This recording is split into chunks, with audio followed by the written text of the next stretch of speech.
ओम परमात्मने नमः। कृष्णाय वासुदेवाय हरे परमात्मने प्रणतक्लेशनाशाय गोविंदाय नमो नमः। प्रिय मित्रों, मैं उपेन्द्र नारायण मिश्र यूट्यूब चैनल के माध्यम से आप सब लोगों का हार्दिक स्वागत करता हूं, अभिनंदन करता हूं। प्रिय मित्रों, श्राद्ध प्रकरण में मैं आपको ये बताने जा रहा हूँ कि श्राद्ध कितने प्रकार की होती है। फिर मित्रों, भविष्य पुराण में लिखा हुआ है कि श्राद्ध सामान्यतः 12 प्रकार के बताए गए हैं पुराणों में। पहला श्राद्ध जो होता है उसको नित्य श्राद्ध कहते हैं। वह श्राद्ध प्रतिदिन किया जाता है और उस श्राद्ध के करने से उस परिवार के पितर भी संतुष्ट होते हैं और परिवार में किसी प्रकार की कोई परेशानी नहीं आती है। और ये श्राद्ध जो होता है प्रतिदिन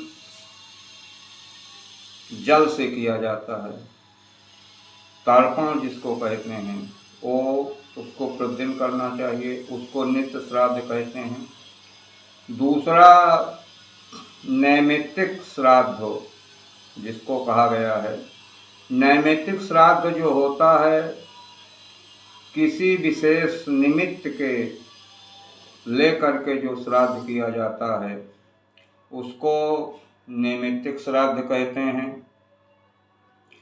जैसे कि इस श्राद्ध के अंतर्गत एकोद्दिष्ट श्राद्ध आता है, इसको नैमित्तिक श्राद्ध कहते हैं। और तीसरा काम्य श्राद्ध होता है। ये काम्य श्राद्ध किसी कामना की पूर्ति के लिए ये श्राद्ध किया जाता है। जैसे कि पुत्र उत्पन्न में बाधा हो रही है, पितरों के श्राप के द्वारा संतान में व्यवधान आ रहा है, तो पुत्र प्राप्ति के निमित्त जो श्राद्ध किया जाता है उसको काम्य श्राद्ध कहते हैं। और चौथा वृद्धि श्राद्ध जिसको नांदी मुख श्राद्ध कहते हैं। ये श्राद्ध यज्ञ में, विवाह में, अनुष्ठान में किया जाता है या किसी के यहाँ जब बालक का जन्म होता है तो उस समय भी ये श्राद्ध किया जाता है।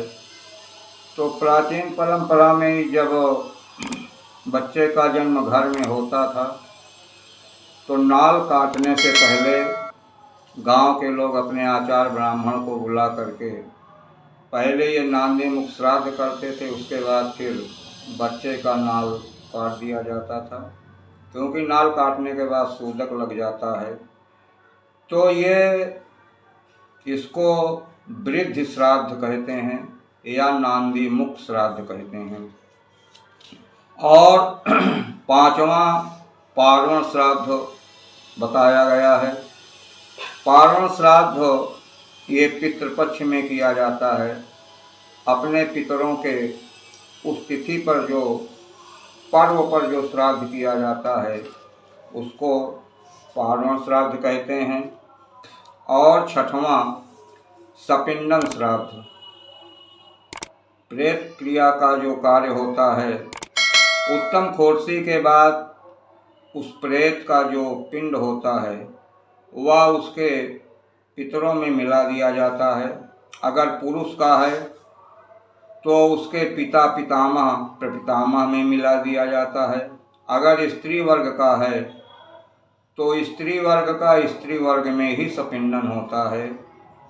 उसमें अगर किसी स्त्री की मृत्यु हो गई है तो उसका जो सपिंडन होगा उसके सास, फिर उसके सास, फिर उसके सास में, इस प्रकार से 3 पीढ़ियों में मिला दिया जाता है।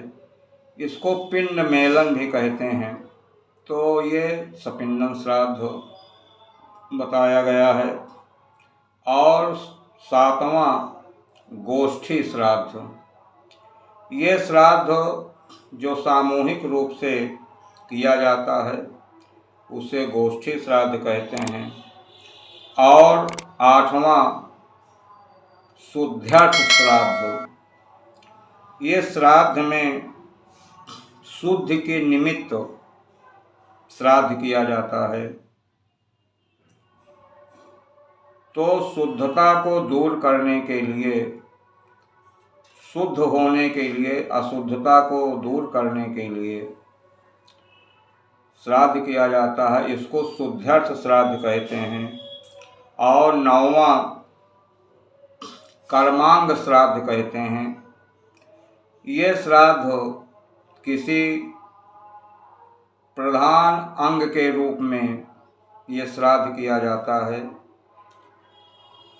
जिसमें कि जो कर्म फलीभूत होता है, कर्मकांड के अंतर्गत आते हैं, कर्मांग के अंतर्गत आते हैं, उसको कर्मांग श्राद्ध कहते हैं। और 10वां यात्रार्थ श्राद्ध। यानी जो व्यक्ति यात्रा के निमित्त तीर्थ यात्रा में जाते हैं, किसी भी तीर्थ में गए तो वहाँ पर भी श्राद्ध करने का विधान बताया गया है। तो वहाँ पर जो लोग श्राद्ध करते हैं यात्रा के निमित्त तीर्थ में जा कर के, उसको यात्रार्थ श्राद्ध कहा गया है। और इसके बाद 11वां श्राद्ध पुष्ठ्यर्थ श्राद्ध। यानी शरीर की पुष्टि के लिए, मजबूती के लिए, मन बुद्धि के विकास के लिए जो श्राद्ध किया जाता है उसको पुष्ठ्यर्थ श्राद्ध कहते हैं। और 12वां जो श्राद्ध है वो दैविक श्राद्ध बताया गया है। ये दैविक श्राद्ध देवताओं की प्रसन्नता के लिए किया जाता है। तो प्रिय मित्रों, इस प्रकार से भविष्य पुराण में, धर्मशास्त्रों में 12 प्रकार के श्राद्ध बताए गए हैं। तो ये 12 प्रकार के श्राद्ध जहाँ तक हो सके प्रत्येक गृहस्थ आश्रम में रहने वाले मनुष्यों को करना चाहिए।